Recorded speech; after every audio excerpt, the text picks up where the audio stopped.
150 वाला बोनस जो है ना,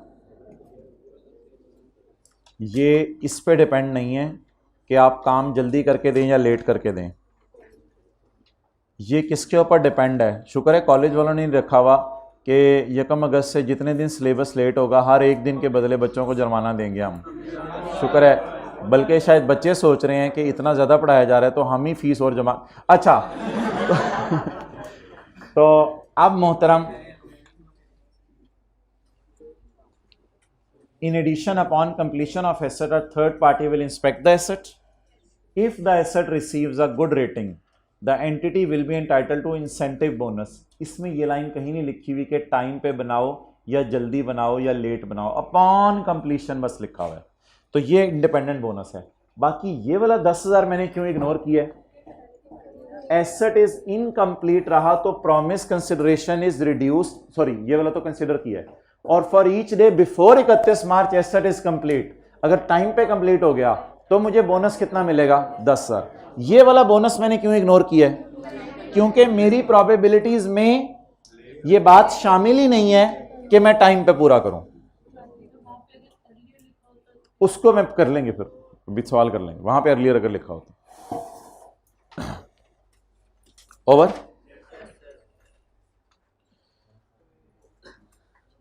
टिक करें जी।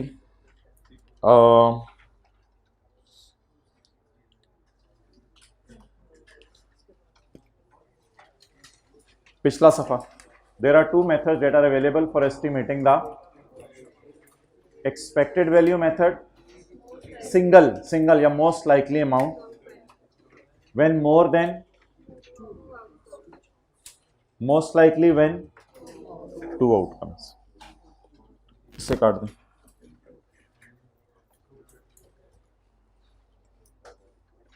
ये लिखता हूं मैं, लाइन नीचे चली जाती है, ये क्या चक्कर है? अच्छा भाईजान टिक करें आज। Third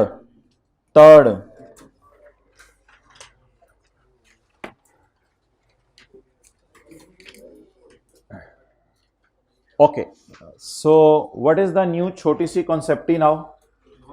non cash, non consideration नहीं, मुफ्त में फीस भी लेला बिजनेस हो रहा है। Non consideration, non cash consideration. ठीक है जी, खड़े हो। मैं सेलर हूं, मैंने इसको कैलकुलेटर बेचा, सेल क्रेडिट कैप डेबिट, ये कौन सी कंसिडरेशन हो गई? सेल क्रेडिट कमीज ठीक है। अब मैं सेलर हूं, मुझे कैश कंसिडरेशन मिल रही है या नॉन कैश? इसमें ना कैलकुलेटर भी दूसरे का उठाया होता, बड़ा तेज है तो यार, ये क्या बना? मैंने क्या बेचा? विग उतारूं? अच्छा, मैंने क्या बेचा? कैलकुलेटर, और कैप मेरे पास आ गई। Sale of calculator credit cap, इसमें जाने वाली चीज की फेयर वैल्यू पे सेल बुक नहीं होगी, आने वाली चीज की फेयर वैल्यू पे सेल बुक होगी। ये थोड़ा सा एक मसला है। सेल क्या है? मेरे पास में क्या जा रहा है? इसकी फेयर वैल्यू मैं नहीं पता कराऊंगा, बल्कि जो बदले में पहले पैसे आते थे, अब बदले में क्या आ रही है?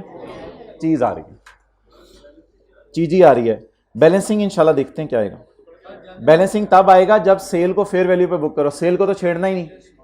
मैं बताता हूं, अभी मैं बताता हूं। जी बोलने भी नहीं देते, हमें सीए नहीं कराने दे रहे। Existence of significant financing component, छोड़े यार इसको। इस तरह की तो कई मिसालें हमने की हुई हैं। चले आगे, चलो आगे। ये देख डेटर पे इंटरेस्ट इनकम आती थी और सेल कैसे बुक होती थी। और एक सवाल लिखे इधर, क्वेश्चन 12 हमने किया था, एडवांस फ्रॉम और इंटरेस्ट एक्सपेंस आता था और सेल फ्यूचर वैल्यू पे बुक हुई थी। क्वेश्चन 12 किया था। और इस पे कौन सा क्वेश्चन किया था? ये कौन सा पेज है?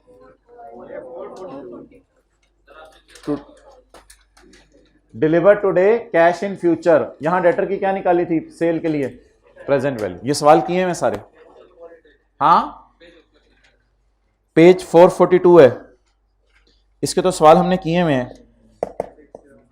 क्वेश्चन नंबर 4,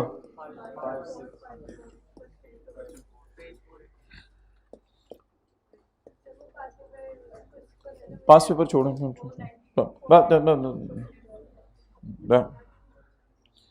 यार यही डेटर की जो सेल बुक करते हैं, ये सवाल आज बल्कि मैं आपको ये सवाल आज होमवर्क में दे दूंगा ताकि ये जरा रिवाइज हो जाए।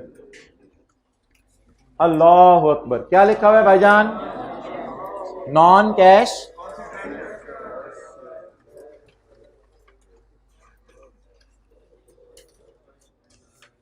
a seller enters into a contract with customer to provide weekly service for 1 year।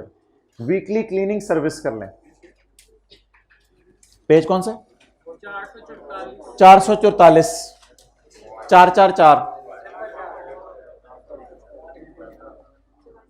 A seller enters into a contract with customer to provide a weekly cleaning service, weekly cleaning service, ठीक है। मैं जो है वो emporium mall में गया, मैंने उन्हें कहा हर हफ्ते सफाई मैं कर दिया करूंगा, आप लोग परेशान ना होना, सफाई हर हफ्ते मेरी तरफ से। Provide a weekly cleaning service for 1 year. अब मैं सेलर हूं, मैं सर्विसेज दे रहा हूं और मैं बिजनेस है मेरा सर्विसेज देने का, बंदे लाके दूं या खुद जो है वाइपर पकड़ लूं वो मेरी मर्जी है, लेकिन मैं सेलर हूं और वो लोग मेरी सर्विस बाय कर रहे हैं। इंपोरियम मॉल वाले, द मॉल कहते हैं ना आप लोग, पता नहीं हम तो मॉल कहते होते थे, आप लोगों को सुन के मॉल शुरू हो। द कॉन्ट्रैक्ट इज नहीं, the contract is signed on 1 January and work begins. Contract sign हुआ और साथ ही हमने वाइपर पकड़ के शुरू कर दिया सफाई करना। अगले ने कहा भाई पानी ते आन दे, तेरी मेहरबानी। इन एक्सचेंज फॉर सर्विस, जैसे जैसे मैं सर्विस देता रहूंगा और झाड़ू फिरता रहूंगा, customer emporium mall promises 80 share मुझे हर हफ्ते दे दिया करेगा, अपने पैसे देगा या 80 शेयर देगा, जमादारी के साथ साथ कंपनी का मालिक बनता जाऊंगा मैं। उधर से मैं रेवेन्यू बुक कर रहा हूंगा और इधर से मैं इन्वेस्टमेंट इन शेयर्स डेबिट कर रहा हूंगा, और बोर्ड मीटिंग में शायद जला जाए, इतने शेयर आ जाए कि मैं डायरेक्टर बन जाऊं। अच्छा, the terms in the contract require that shares must be paid upon। Share paid upon नहीं होते, ऐसे ही लफ्ज यूज किया है, शेयर्स भी इशूड होते हैं। पेड अपॉन, पेड से कैश ना समझ लीजिएगा। Shares must be issued upon successful completion of each week of. हर हफ्ते में सर्विस दूंगा, हर हफ्ते के एंड पे मुझे शेयर मिलेंगे। अब मैं अपनी सर्विस की फेयर वैल्यू देखूं या जो कैश कंसिडरेशन की जगह नॉन कैश आ रही है उसकी फेयर वैल्यू देखूं। अब मैं शेयर्स की फेयर वैल्यू देखूंगा। ऑन 7 जनवरी, 7 दिन पूरे हो गए। इंपोरियम इशूड, लिखे ना emporium, emporium issued shares having a fair value of, मेरी सर्विस की फेयर वैल्यू नहीं दी हुई।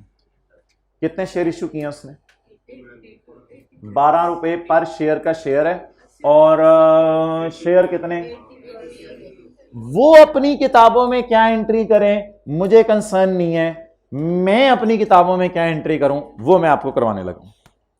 अब भाई इसका तरीका ये होगा, कभी कभी ना इंपोरियम वाले मेरे से पैसे भी मांग लिया करेंगे, ऐसे भी हो सकता है। बहरहाल इन्वेस्टमेंट इन शेयर्स, वो फिर मैं IFRS 9 में डाल दूंगा। वो फिर अगर इन्वेस्टमेंट इन शेयर मैंने FVTPL पे रखनी है, FVTOCA पे रखनी है, वो मेरी मर्जी है। मेरे पास शेयर आ रहे हैं, बीइंग अ जमादार हम सफाई कर रहे हैं, मेरे पास शेयर आ रहे हैं और मैं अपना रेवेन्यू बुक करूंगा, सर्विस रेवेन्यू। लेकिन प्लीज पहले स्टेप 1 के तौर पे आपने इसकी फेयर वैल्यू ढूंढनी है। सवाल में इसकी फेयर वैल्यू ढूंढे, 12 ज़रब 960। अच्छा, इसके अलावा हो सकता है मुझे शेयर खरीदते हुए कोई कैश भी देना पड़े। मुझे शेयर खरीदते हुए क्या देना पड़े बोले, या उल्टा मुझे कैश मिल रहा हो, ये कुछ भी हो सकता है, कैश किसी भी साइड पे आ सकता है। मैंने कैश इग्नोर किया इस ट्रांजैक्शन में, ये फिगर क्या आएगी? तो बता दें क्या ढूंढना है सवाल में और क्या बैलेंसिंग आएगी। नॉन, मैंने कैलकुलेटर भेजा था, मेरे पास आया था ये कैप, कैप की फेयर वैल्यू ढूंढनी है या जाने वाली चीज की? उर्दू में लिखें बेचने वाली चीज की फेयर वैल्यू नहीं, मिलने वाली चीज की फेयर वैल्यू। बेचने वाली चीज की फेयर वैल्यू नहीं, ये बार्टर सिस्टम है ना, बेचने वाली चीज की फेयर वैल्यू नहीं बल्कि मिलने वाली चीज की फेयर वैल्यू। सेल बैलेंसिंग हमेशा निकलेगी, सेल बैलेंसिंग निकलेगी। कैश, अगर कैश बीच में इन्वॉल्व हो जाए डेबिट या क्रेडिट पे लिख दीजिएगा, बैलेंसिंग क्या आ जाएगी? सेल। हो सकता है शेयर्स की प्राइस और उसमें काफी ज्यादा डिफरेंस हो तो वो कहे यार थोड़े से पैसे भी सेटल कर लो, वो मैं नहीं, हाँ बिल्कुल हमारे सवाल में शेयर है इसलिए मैंने कैश लिखा नहीं, लेकिन डील में तो कुछ भी हो सकता है। स्टैंडर्ड बनाने वाले से पूछ लो यार, मैं तो स्टैंडर्ड ही पढ़ा सकता हूं।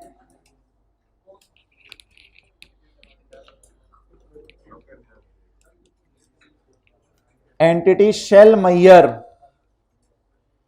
The shares at fair value. आपने शेयर्स को किस में मैयर करना है? तो फिर बाय डिफॉल्ट सेल्स क्या निकल आएगी? बैलेंसिंग।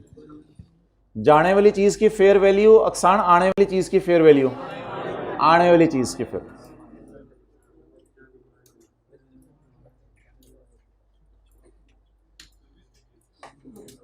गुड्स भी हो सकती हैं।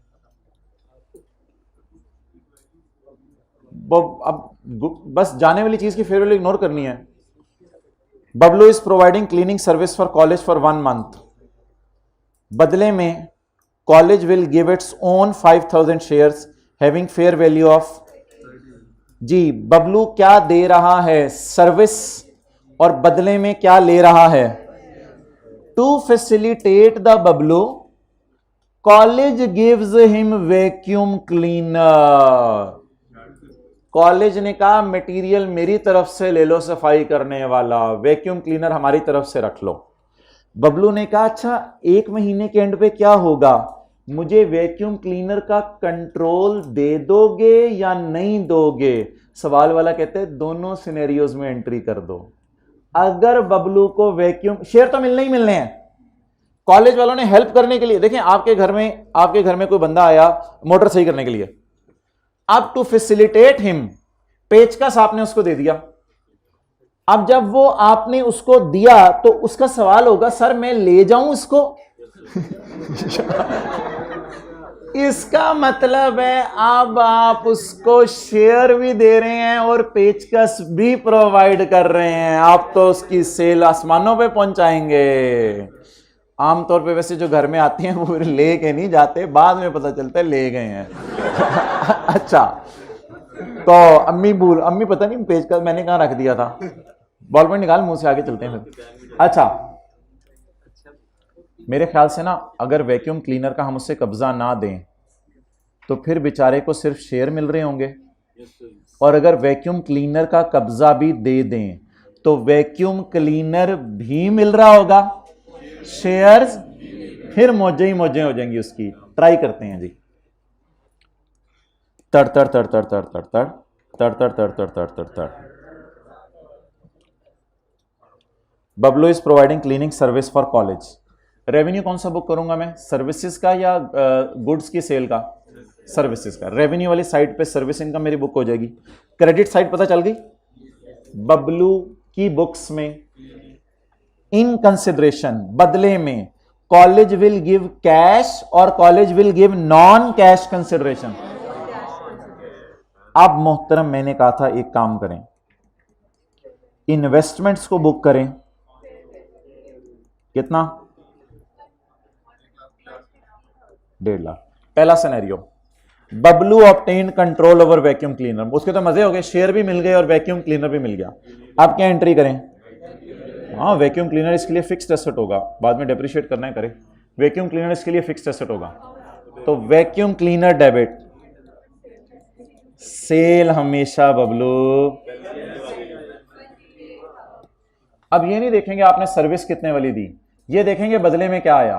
बदले में आपको शेयर भी आए और वैक्यूम।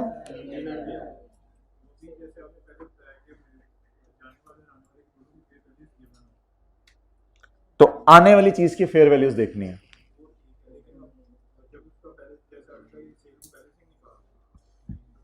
तो आने वाली चीजें दो है ना, शेयर्स और वैक्यूम क्लीनर। आने वाली चीज की फेयर वैल्यूज देखनी है, सेल को बैलेंसिंग बुक करना है। आने वाली की फेयर वैल्यू देखी है ना मैंने, जाने वाली की तो नहीं देखी। दोनों की गिवन हो तो जाने वाली की फेयर वैल्यू इग्नोर कर दो। इस सवाल में दोनों की गिवन नहीं है। इस सवाल में सर्विस जा रही है हमारी तरफ से, अब गुड्स नहीं जा रही ना, सर्विस डिलीवर हो रही है, जा रहा है, मैं पसीना निकल रहा है सफाई करते हुए, सब सर्विस दे रहे हैं और बदले में शेयर और वैक्यूम क्लीनर ले रहे हैं। तो ये लेने वाली जो चीजें हैं, आने वाली चीजें हैं, इनकी फेयर वैल्यू हम लेंगे।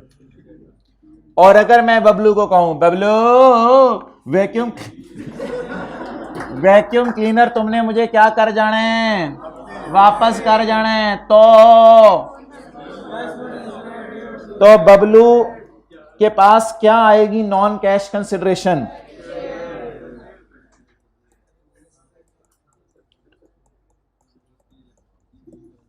Non cash consideration, non cash consideration. Investment debit 5000 ज़रब और सेल बैलेंसिंग 150,000 बदबला।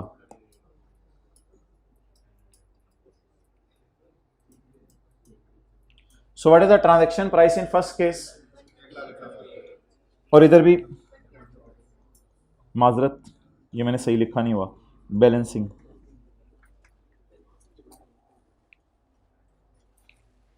जाने वाली सर्विस की फेयर वैल्यू या आने वाली चीज की फेयर वैल्यू। उठा दें हाइब्रिड में, बिल्कुल अनअटेंटिव नहीं रहने देना हमने।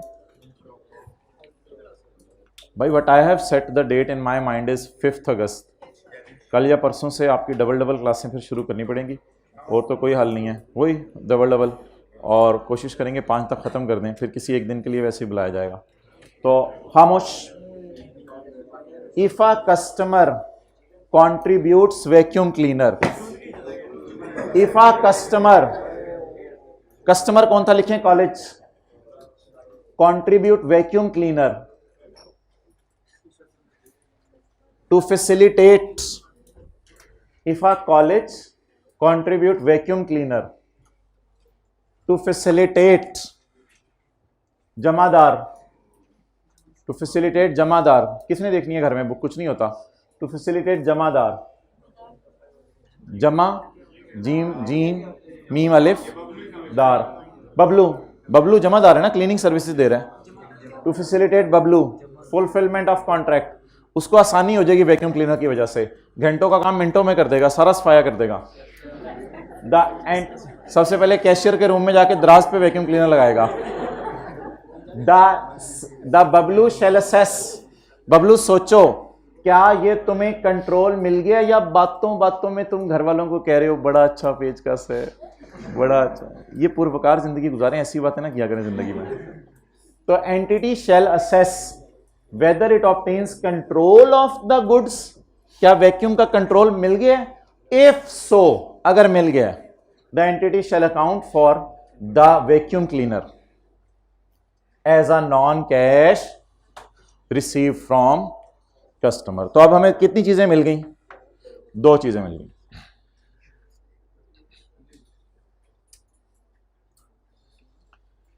भाई एक साहब अभी तशरीफ लाएंगे कमरे में, आपने कैमरा उनकी तरफ कर दें।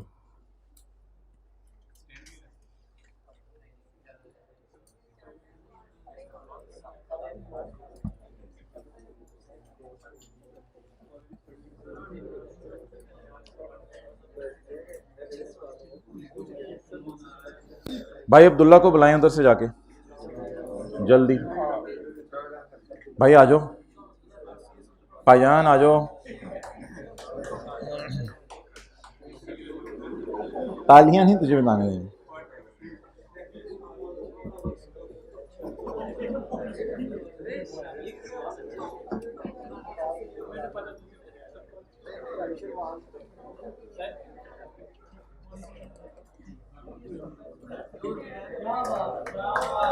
आ जाए भैया, आ जाए आ जाए आ जाए, कंधे पे डालें।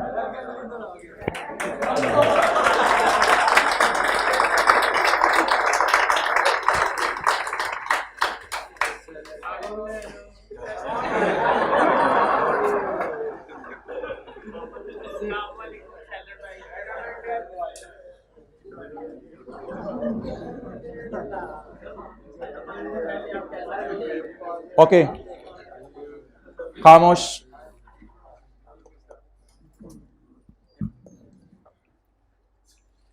Seller is here to sell the goods. पहले इसकी चीजों की इंस्पेक्शन करें। छोटे इधर आ, ये देख जूती सही है, ये वाली जूती देख सही है, ये वाली देख जूती सही है, वापस डाल। ठीक है, तो सेलर ने हमें चीजें क्या कर दी, डिलीवर। सेलर ने हमें चीजें क्या कर दी, बोलें डिलीवर। अब मैंने क्या इसको देने हैं, पैसे। मैंने क्या देने हैं इसको, पैसे देने हैं। अब मैंने, खामोश, इसने मुझे गुड्स ट्रांसफर की, थोड़ा सा पीछे, और मैंने इसको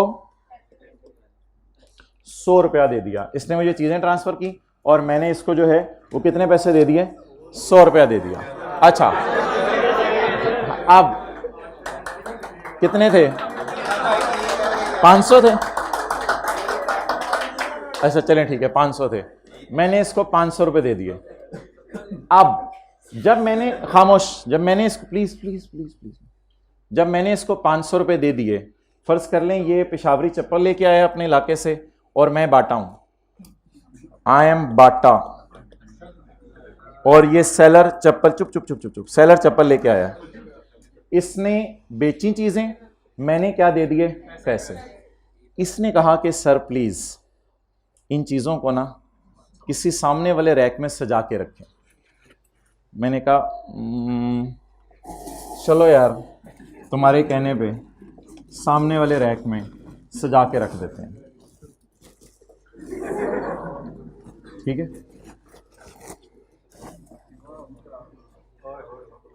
तो मैंने इसके कहने पर सामने वाले रैक में चीजें क्या रख दी, सजा के रख दी। लेकिन मैंने कहा ये देखो थोड़ा सा ना मुझे कुछ पैसे दो, ये क्योंकि बाकी भी लोग होते हैं वो भी मुझे चीज़ें बेचते हैं, तुम्हारी चीज़ें ज़रा मैंने मेन स्ट्रीम पे रखी हैं, तो ये मेरी बात से खुश हो गया, मुझे पैसे दे दो। 100 रुपया मैंने इससे ले लिया, 100 रुपया मैंने इससे। अब seller is paying to customer, seller is paying to. आप बता दें स्टेप 1 के तौर पर ये हुआ था, स्टेप 2 के तौर पे ये हुआ, और तीसरे नंबर पर क्या हुआ, मैंने इस, जो सेलर ने मुझे कितने पैसे दे दिए, 100 रुपया। मुझे बता दें मेरे पास 100 रुपया आ गया इन चीज़ों के अच्छी जगह रखने का। मुझे बता दें मेरा रेवेन्यू कितने से खाया गया, उसका रेवेन्यू कितने से खाया गया, 100 रुपये से। उसने सेल करके कितने पैसे जेब में डाले और कितने मुझे दिए, 100। तो उसने नेट कितना कमाया। तो ये जो अमाउंट होती है, आम तौर पे कौन किसको पैसे देता है, कस्टमर सेलर को पैसे देता है। इन तीनों की जूतियां उतरी हुई हैं जो आए हुए हैं। आम तौर पे आप लोग भी हो ना, आम तौर पर ये किसकी है, ब्लू वाली। अच्छा, आम तौर पे कौन किसको पैसे देता है, कस्टमर किसको, सेलर को। लेकिन अगर सेलर हो डिमांड्स वाला, आज के लोगों की डिमांड ही नहीं खत्म होती। सेलर की डिमांड हो, यहाँ रखो चीज़, ये करो, फलां रैक में रखो, फलां जगह रखो, मेरे कहने पे ये भी करो वो भी करो। तो फिर मैं सेलर से कहूँगा ज़्यादा चौड़ा ना हो, मुझे थोड़े से पैसे दे दे। फिर तो जो सेलर मुझे पैसे देगा तो इसका मतलब है कि उसका रेवेन्यू कम हो गया। उसे मिला कितना, उसकी जेब से वापस कितना गया, 100। डन। छोटे छोटे सामान रख लो अभी साइड पे, ठीक है। सेलर तुम ना दोबारा लेके जाना चीजें, ये मेरी हैं, जाओ। कोई और आए भाई? हाँ जी, बस जो मर्जी है। नहीं नहीं, स्टैंडर्ड कहता है कि उससे कम करें, ठीक है ना। इसको रैक्स वगैरह बनवा के हम रख लेंगे इंशाल्लाह, जैसे उसे कहने पे। अभी तो निकल गया ना वो, अच्छा नोट करें जी। और मुझे रेवेन्यू बता दें।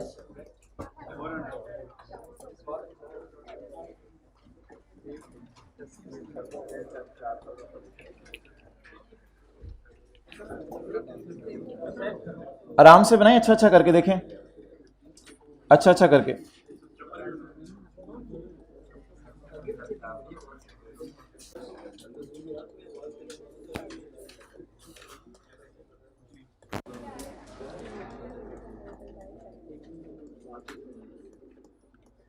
चप्पल सेलर, देखिएगा इधर, एक मिनट एक मिनट एक मिनट एक मिनट। मुझे क्या बेचेगा, मैं क्या दूंगा, 500, और ये मुझे कितना देगा, 100। मुझे बताएं उसने क्या पाया और क्या खोया। 500 पाया और 100 खोया। नहीं, स्टैंडर्ड कहता है इसको आपने बस रेवेन्यू से नेट करना है। 400। नहीं, ये नॉन कैश कंसिडरेशन नहीं है, ये अगला कॉन्सेप्ट है।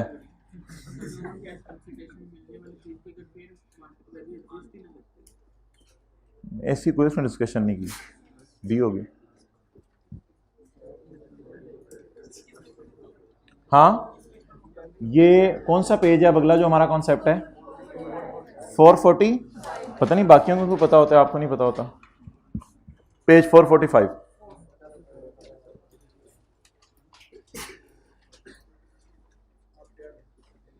हाँ जी, क्या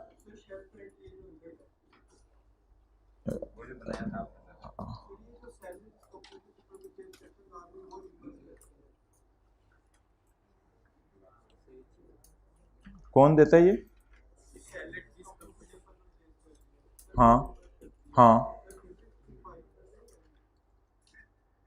नहीं नहीं, इसमें तो हमें सवाल बताया करेगा। ये obviously will be paid by seller to customer. वो जो प्रैक्टिकली जो चीज़ हो रही है, अगर वो उस तरह की आएगी तो उसको देख लेंगे। अच्छा, अब ज़रा ना सवाल में आपने समझा करना है कि सेलर कौन है, बायर कौन है, और छोटी सी लाइनें ढूंढा करनी है कि बायर भी पैसे दे रहा होगा, सेलर भी पैसे दे रहा होगा, बायर भी पैसे दे रहा होगा, सेलर भी पैसे दे रहा होगा। रेवेन्यू को कितने से खा जाना है, इसका अजीब सा नाम बताएं, 100 रुपए का। सिर्फ सिर्फ वो जो स्टैंडर्ड में हेडिंग दी हुई है, कंसिडरेशन, कंसिडरेशन पेएबल, मेरे ख्याल से तो पेड हो गई है। कंसिडरेशन पेड टू कितनी, 100 रुपये।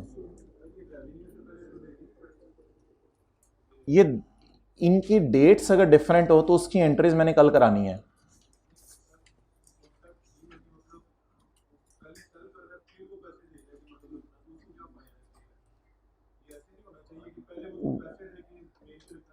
ठीक है, पैसे ऐसे कर लेंगे कल, इस तरह भी एंट्रीज कर लेंगे, कोई मसला नहीं। डील की बात है, जैसे मर्जी डील कर लें। तो दो पार्टीज की डील है, जैसे मर्जी करें। अब एक बंदा कटिंग की दुकान के ऊपर गया है, वो कहते हैं मैं जो है वो पंखे से अपने पाँव लटकाऊंगा और नीचे जो है वो मेरा सार होगा, कटिंग कर दो। अब आप कहोगे सर ऐसे तो नहीं होता। भाई उनकी मर्जी, करना है कर लें, उनका दिल चाह रहा है, जो जैसे मर्जी डील जैसे मर्जी लोग करें, हमने तो स्टैंडर्ड में उसको अप्लाई करना है। नहीं सर, हमने तो आज तक कभी नहीं ऐसा देखा कि ऐसे भी हुआ हो पंखे से लटक के बाल कटवाए जा रहे हों। अच्छा, ट्राई करें जरा पढ़ने की। ये जो अब्दुल्ला साहब आए थे, Abdullah TFI manufactured Peshawari chappal in Mianwali in Peshawar and sold it to Bata for 30,000.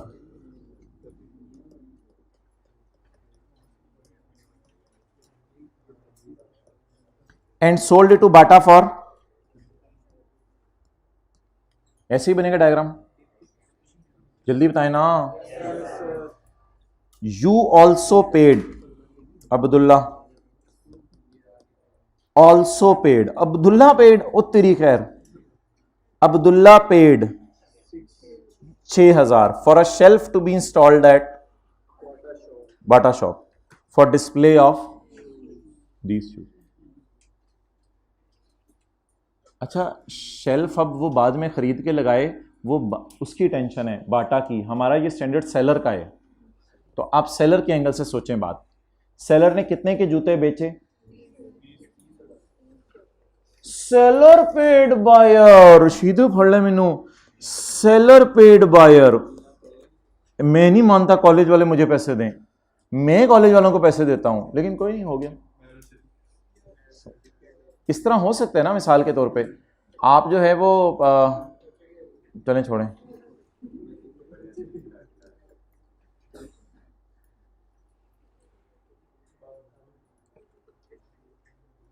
अच्छा, इस तरह की ना डायग्राम बना लिया करें, सेलर और buyer. An entity that manufactures shoes, seller, नहीं ये एग्जांपल 2 यार कल करवाऊंगा. Example 3, a cloth manufacturer enters into a contract with Metro. Metro cash and carry retail store type की जगह. Metro commits to buy, buyer कौन है? Excellent, Metro. तो फिर ये कौन हो गया? ये आइडेंटिफाई करना पड़ेगा आपको, सेलर कौन है सवाल में, बायर कौन है. A cloth manufacturers entered into a contract with Metro. इससे कुछ नहीं पता चल रहा था. Metro will buy, तो who will sell? Cloth manufacturer. At least 20 million of items over next 12 months. हम बाय करेंगे कितने की चीजें? सही है.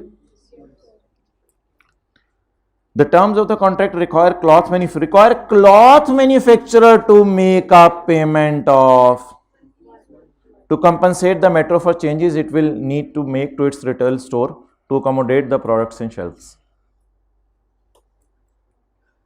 So how the revenue will be recorded? 19.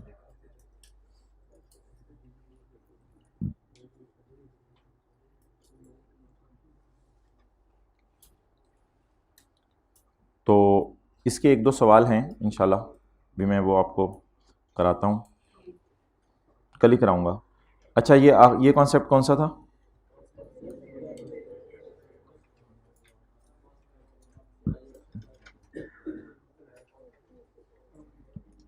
चलें जी, एक आसान सा कॉन्सेप्ट है, बस आज वो कर लें, छुट्टी करते हैं.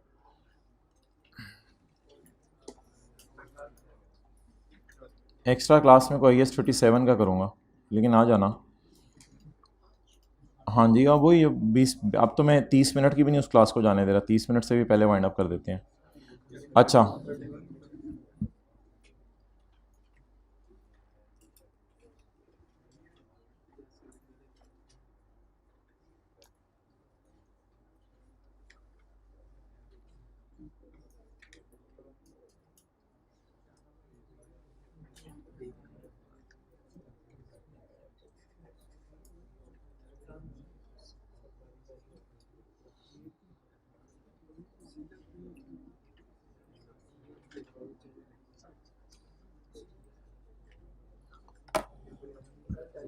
Page question 19,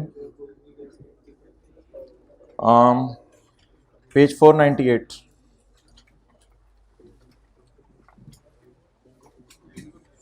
page 498.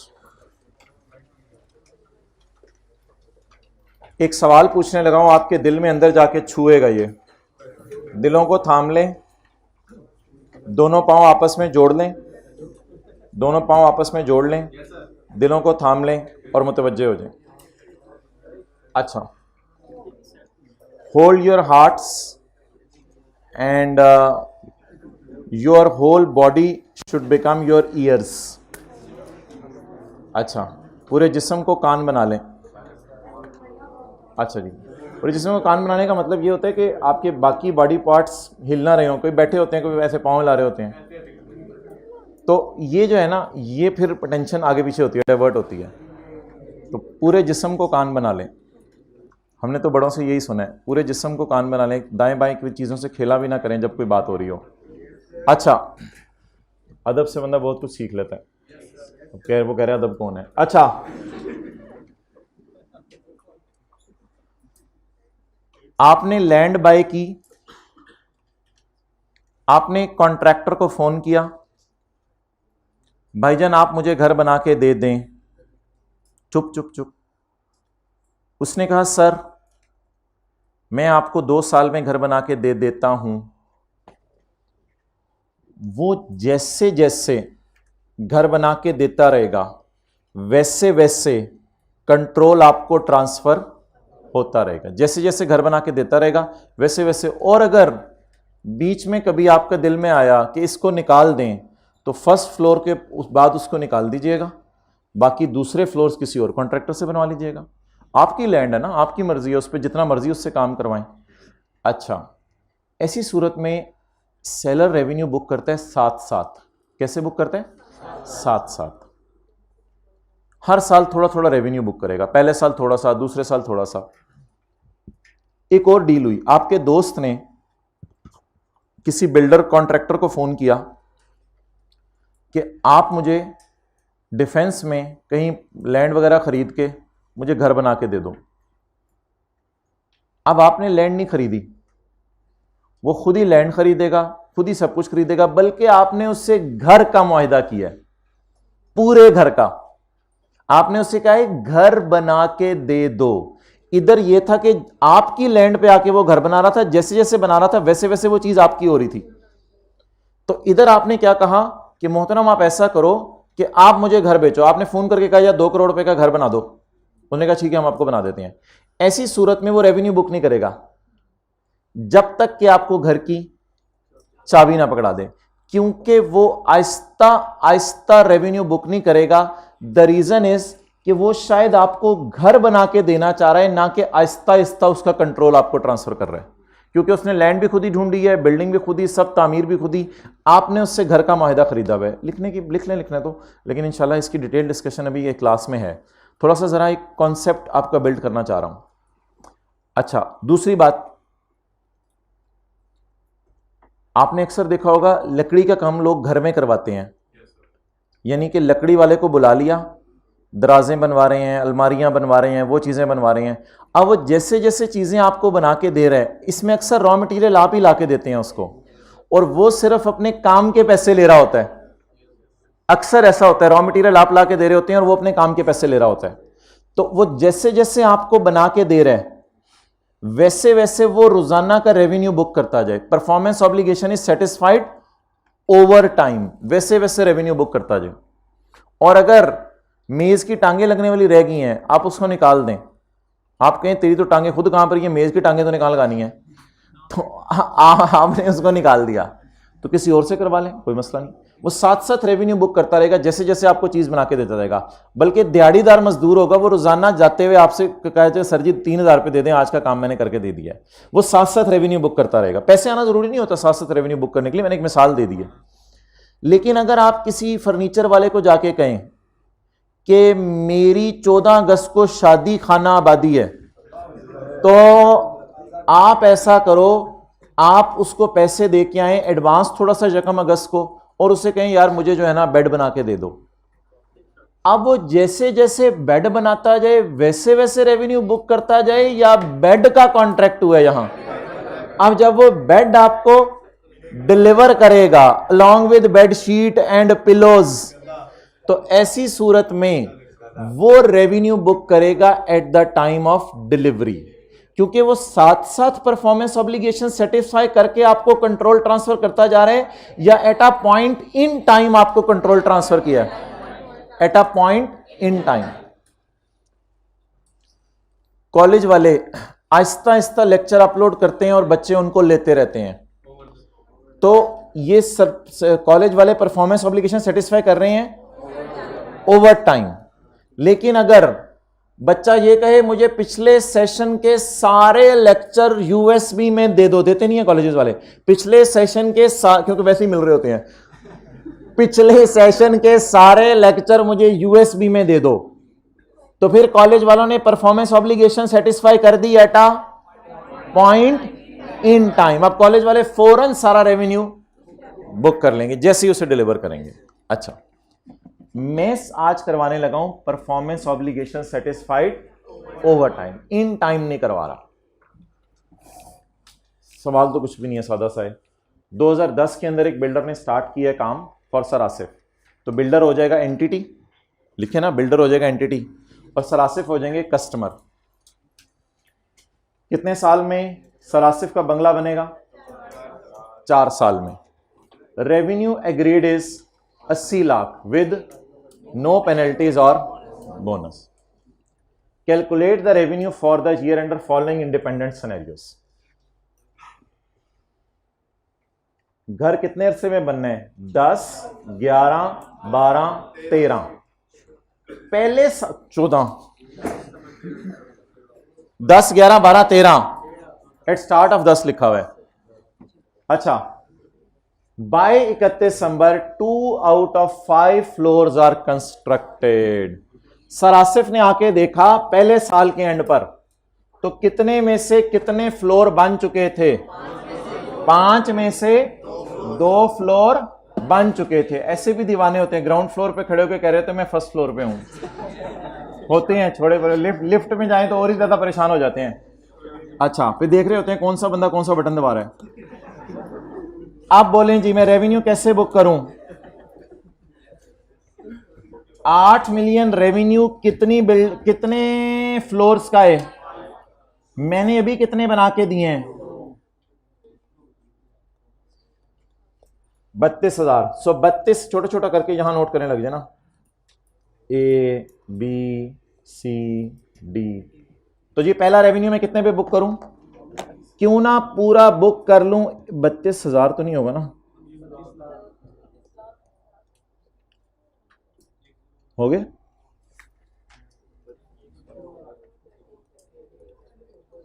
अच्छा जी, कितने में से कितने हो गए? अगर कॉलेज वालों ने 5 टॉपिक पढ़ाने हैं और 2 टॉपिक पढ़ा दिए तो सारा 80 लाख रेवेन्यू बुक कर लें या उसका थोड़ा सा हिस्सा? एक और तरीका भी तो हो सकता है।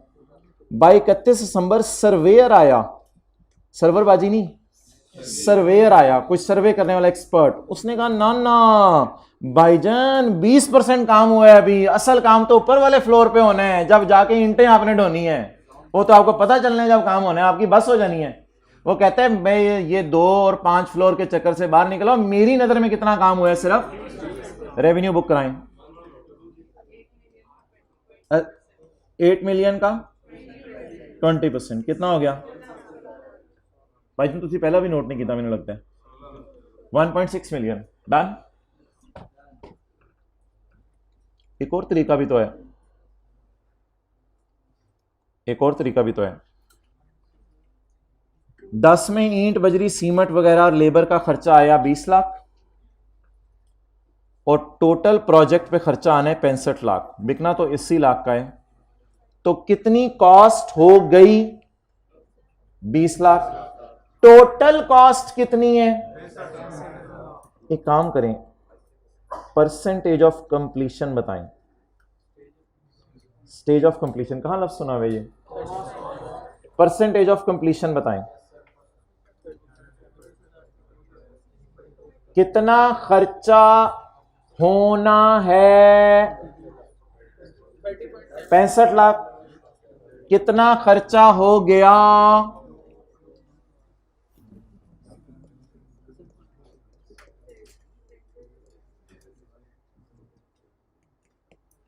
परसेंटेज ऑफ कंप्लीशन बताएं। कितना खर्चा हो गया, कितना होगा? टोटल, टोटल, रिमेनिंग नहीं, टोटल मल्टीप्लाइड बाय 100। 30.7%। 30.7%। आप मुझे बताएं कि 20% प्रोजेक्ट मुकम्मल हुआ है या 30%? थोड़ी देर पहले सर्वेयर ने क्या कहा था, लेकिन अब कॉस्ट बेस पे जब कैलकुलेशन की तो मेरे ख्याल से कितना प्रोजेक्ट हो गया मुकम्मल। बट ठीक है, इंडिपेंडेंट सिनेरियोज है। अब कितना रेवेन्यू बुक करें, सारा या 2/5 या 20% या 31%? रेवेन्यू बताएं। 80 लाख। आप कितना रेवेन्यू बुक कर रहे हैं, जितने परसेंट कॉस्ट इनकर हो गई है। कॉस्ट कितनी इनकर हुई है? 30%, 31%। तो रेवेन्यू भी कितना बुक कर लें? 31%। जी 2464। ये कौन सी रिक्वायरमेंट होगी? सी।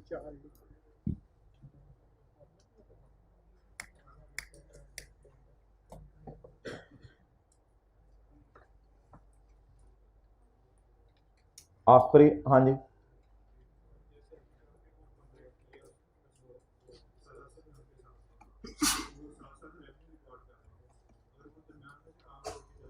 वो तो एग्रीमेंट में क्लॉजेस लिखी होंगी, वो भी आएंगे आने वाले दिनों में सवाल में। वो हाँ, वो लिखी होंगी सवाल में, कर लेंगे। कल ही के सवाल में इंशाल्लाह है ऐसा। आखिरी जी, यार ये क्या है, लेबर ने 100 घंटे काम कर दिए, वैसे लेबर ने 600 घंटे काम करना है। लेबर ने 100 घंटे काम कर दिए, वैसे लेबर ने कितने घंटे काम करना है?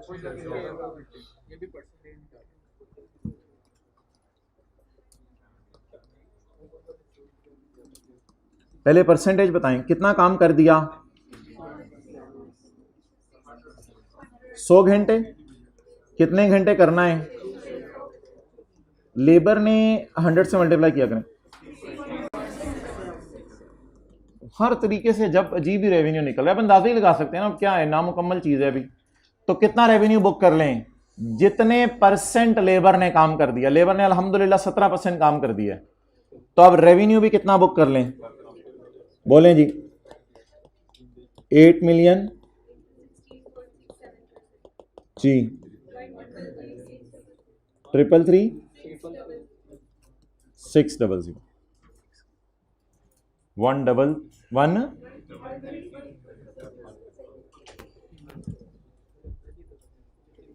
आज इंशाल्लाह होमवर्क में छोटे मोटे सवाल पीछे वाले मैंने आपको देने हैं, वो मैं लिख दूंगा। मेरी एक बात लिख के फिर चले जाएं, छुट्टी है आपको।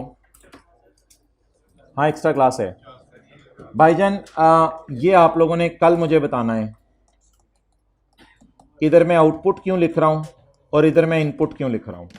ये कल आप लोगों ने सोच के मुझे बताना है। कोई अभी सोच के बता सकता है तो हाथ खड़ा कर दे। ये आउटपुट मेथड यूज किए हैं मैंने, ये मैंने इनपुट मेथड यूज किए हैं। आउटपुट का मतलब क्या है, क्या नजर आ रहा है, और इनपुट का मतलब क्या है, क्या इन्वेस्ट हो रहा है। छोड़े परे चले, ये कल देखते हैं। आउटपुट मेथड, इनपुट मेथड कल भी शायद हम दूसरी क्लास 3:30 करें और पूरी फुल फ्लेज। अच्छा, 1:50 पे आ जाइएगा।